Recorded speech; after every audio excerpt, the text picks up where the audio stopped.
Bonjour à toutes et à tous, je suis ravi d'accueillir dans le cadre de notre commission Industrie 5.0 Carantès Gégou, Business Development Partner chez Verizon. Alors, Carantès, Verizon est un acteur incontournable des télécoms, un leader sur la 5G. Verizon est très bien connu, notamment aux États-Unis, mais pas seulement. Peux-tu nous en dire un peu plus sur Verizon en France ?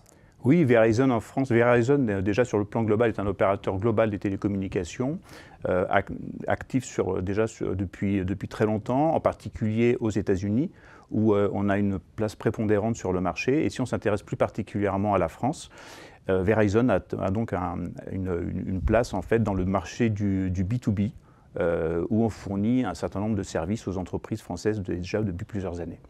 Alors, dans le cadre de l'industrie 5.0, nous savons et nous nous sommes intéressés à la connectivité, qui est un élément clé.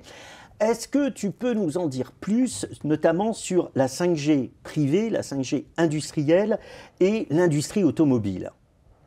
Bien sûr, la 5G privée, c'est aujourd'hui une connectivité de très haute performance qui apporte des gains d'efficacité dans plusieurs secteurs industriels et en particulier dans le domaine du manufacturing qui s'applique à l'ensemble des secteurs. Maintenant, si on regarde plus particulièrement le domaine de l'automobile, il y a deux secteurs qui sont en général intéressés par cette forme de connectivité. D'une part, la production. Donc la production des véhicules, ça c'est un domaine qui est bien identifié parce qu'il y a des usines derrière et ces usines elles ont besoin d'efficacité, elles ont besoin de production optimisée. Mais il y a un secteur qui est un petit peu moins connu, qui est celui en fait des tests et notamment des tests automobiles. Ces tests en fait interviennent dans la partie recherche et développement et la partie validation des véhicules. Donc les constructeurs se doivent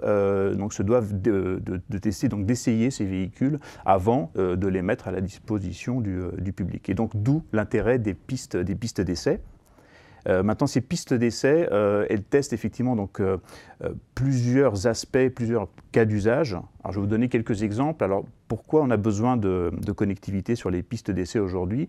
D'une part, ces véhicules sont truffés de capteurs. Ils sont de plus en plus truffés de capteurs, que ce soit les véhicules thermiques ou les véhicules électriques sont donc truffés de capteurs. Et ces capteurs ont besoin de communiquer pour être validés. Par ailleurs, dans les pistes d'essai, il y a des véhicules, ces véhicules sont conduits par des pilotes qui doivent communiquer au centre de supervision. Et par ailleurs, ces véhicules sont aussi munis de systèmes embarqués, par exemple les systèmes multimédia que vous utilisez doivent être validés dans le cadre de ces pistes d'essai. Donc tous ces équipements représentent des cas d'usage qui doivent être donc testés dans ces pistes. Maintenant, pour être testé, pour que la connectivité soit mise en place, donc il faut un réseau. Et ce réseau, aujourd'hui, ces pistes d'essai en fait, sont en général dans des secteurs qui ne sont pas urbains, donc peu couverts par les réseaux classiques. Et le Wi-Fi n'est pas adapté pour ça. Le Wi-Fi est une technologie qui est très bien adaptée plutôt au milieu intérieur. Et donc, la technologie optimale pour établir cette connectivité est plutôt le cellulaire. Alors, le cellulaire, on pourrait utiliser effectivement les réseaux publics.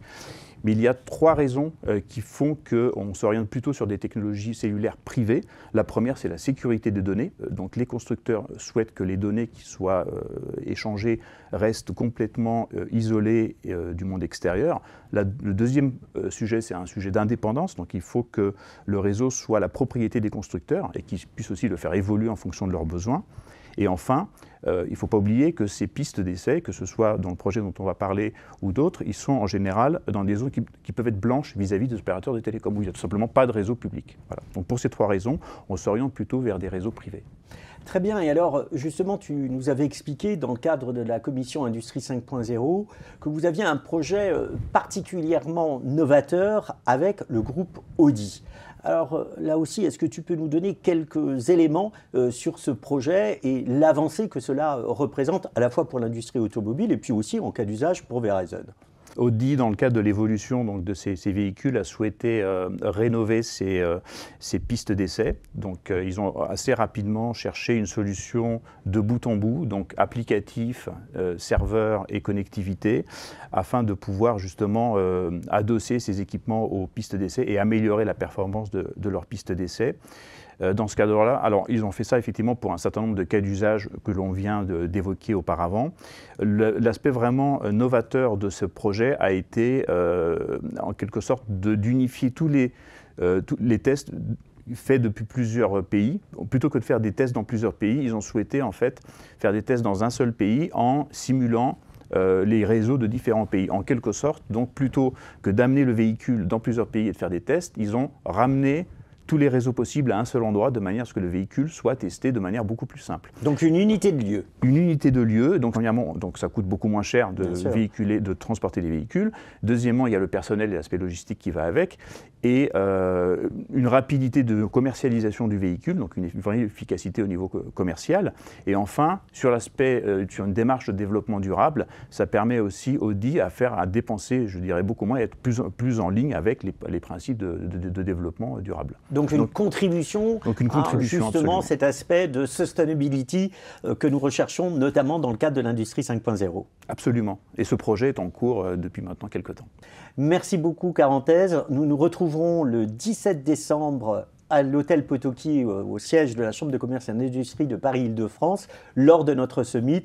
Et nous aurons l'occasion notamment, dans le cadre de la restitution de la commission Industrie 5.0, de revenir sur les projets d'accompagnement du groupe Verizon, que ce soit en France, en Europe, mais aussi avec l'expérience aux États-Unis.